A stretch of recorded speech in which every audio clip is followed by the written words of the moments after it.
up in an old two-story house that had been in my family for decades. It was the kind of house that creaked when the wind blew and settled into silence when you least expected it. As a kid, I got used to the noises. But when I was 17, something happened that I've never been able to explain. It was late one night, around 2 a.m. I woke up to the sound of footsteps on the staircase. Slow, heavy, deliberate, one step at a time. Half asleep, I assumed it was my dad getting up for water. I pushed my door open just a crack and whispered, "Dad?" The staircase was pitch black. No answer. Just silence. I was about to close my door when I heard it. A whisper. "Come down." The voice wasn't my dad's. It was soft, raspy, broken, like someone was forcing air through their throat. My stomach dropped. I slammed my door shut, locked it, and grabbed the baseball bat I kept under my bed. My hands were shaking as I dialed my dad's number. He picked up groggily, swearing both he and my mom were asleep in their room, downstairs. But while I was still on the phone with him, the whisper came again, this time right outside my bedroom door. "Come down." The handle rattled violently, like someone was trying to force it open. I pressed myself against the wall, holding the bat, heart pounding so hard it felt like the whole house could hear it. After what felt like forever, the sound stopped. The silence that followed was worse than the noise. I didn't sleep that night. I just sat on my bed, bat in hand, waiting for the sun to rise. The next morning, I finally got the courage to go downstairs.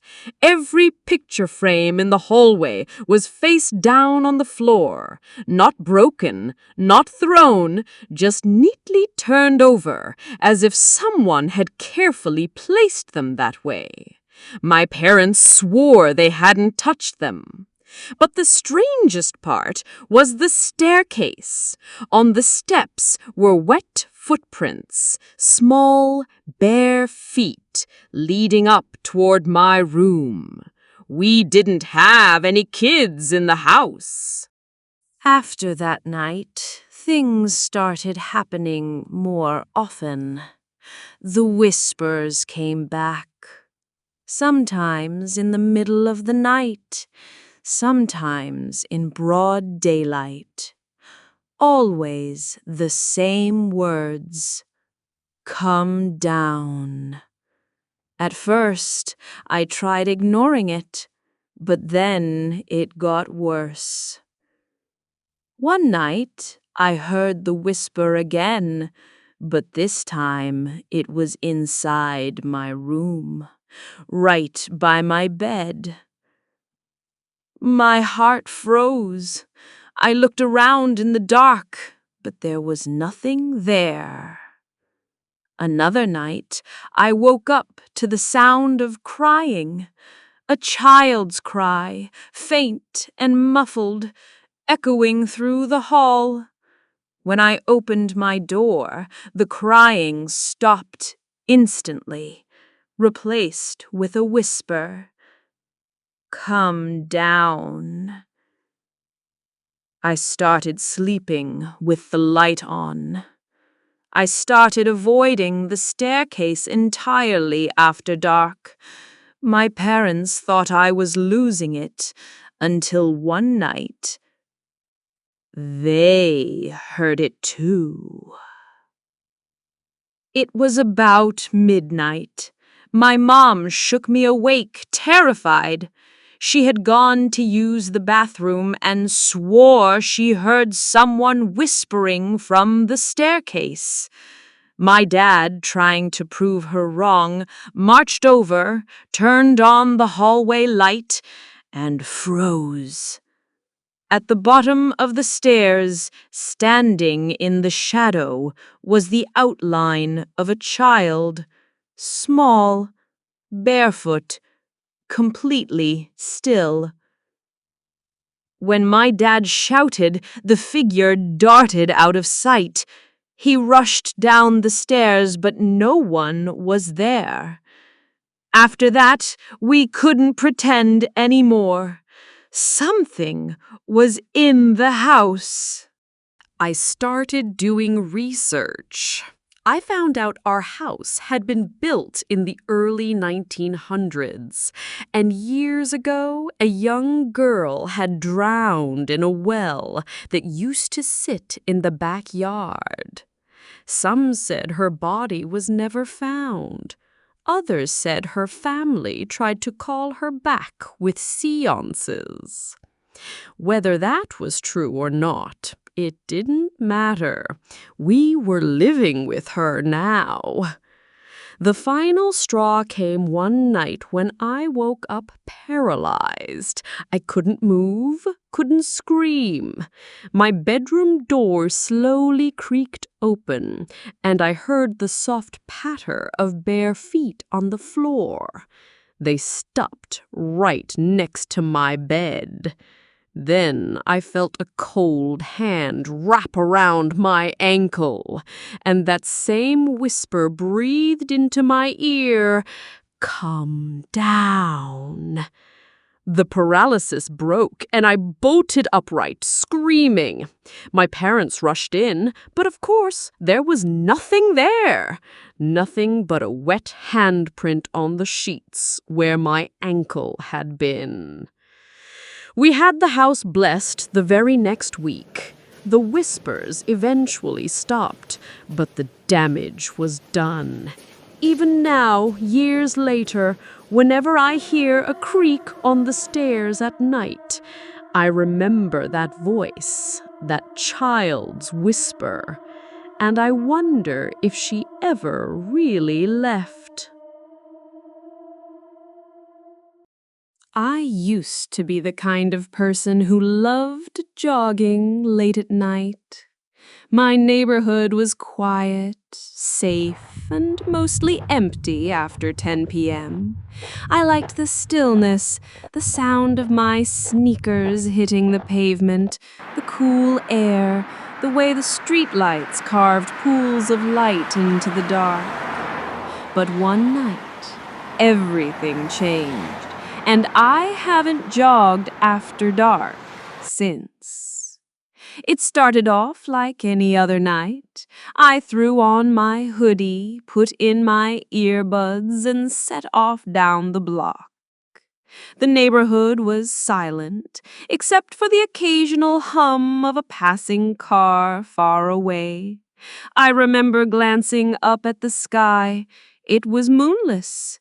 The kind of dark that makes shadows look deeper than they should. I turned onto the long stretch of road that ran past the last row of houses. That's when I saw him.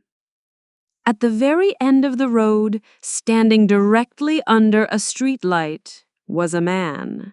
He wasn't moving, just standing, facing me. I slowed a little, telling myself it was just some neighbor or someone waiting for a ride. But the way he stood, head tilted slightly, body completely stiff, it didn't feel right. I turned the corner casually, not wanting to look like I was scared, but after a few steps, I couldn't resist. I glanced back. He was closer. Still under a streetlight, still facing me, but this time at least half a block closer than before. My stomach dropped. I pulled out one earbud, listening. No footsteps, no sound at all. I told myself I was imagining things, maybe my eyes playing tricks. But every time I turned, he was closer, always under the next streetlight, always staring, always still. By the time I reached my street, I was sprinting. I ran up my driveway, unlocked the door with shaking hands, and slammed it shut behind me. My chest heaved as I pressed myself against the door, trying to calm down. I went to the front window and peeked through the curtains. He was there, at the end of my driveway, just standing. I called the police, my voice trembling. They said they'd send someone, but by the time the patrol car arrived, the man was gone. The officer looked around, shrugged, and told me to get some sleep. But I didn't sleep. Not that night. Because at 3 a.m., I woke up to the sound of my front gate creaking open. I tiptoed to the window, heart in my throat, and there he was. Not at the streetlight, not at the driveway, but standing in my front yard, head tilted back, staring straight up at my window. I dropped to the floor, heart hammering. I didn't look again until sunrise. The next day, I tried to rationalize it. Maybe it was some drunk or a messed up prank, but when I went outside, there were footprints in the dirt below my window. Bare, human, like he had stood there for hours. That should have been enough to stop me from jogging again, but stupidly, I convinced myself it was over. A week later, I went jogging again, this time earlier in the evening, just before sunset. And for a while, it was fine. But when I reached the long stretch of road again, my heart sank. He was there, under the same streetlight, the exact same stance, facing me. I froze, my body screaming to run. But then something happened that made my blood run cold. A car drove past, its headlights sweeping across the road, and as the light hit him, he disappeared. Not faded, not walked away, just gone. When the car passed, the road was empty, but the moment it turned the corner, he was there again, same spot, same tilt of the head. I ran home without looking back. That night, I tried to sleep with all the lights on. Around 2:30 a.m., I heard something. A faint scraping, like fingernails dragging across my window pane. I didn't want to look, but I did. And there he was. Not outside in the yard this time, but inside the reflection of the glass. I could see him clearly in the window's reflection, standing right behind me in the room. When I spun around, nothing, just my empty bedroom. But when I looked back at the window, he was still there, closer. I stumbled backward, heart racing, until I slammed into my bedroom mirror. And that's when I realized his reflection was in the mirror too, standing right behind me. I covered every mirror in my room that night and sat awake until dawn. I moved out of that neighborhood a few months later, and I've never jogged at night again. But sometimes, when I'm driving after dark, I'll catch myself glancing at the end of an empty road, and more often than I'd like to admit, I see him standing under a streetlight, waiting.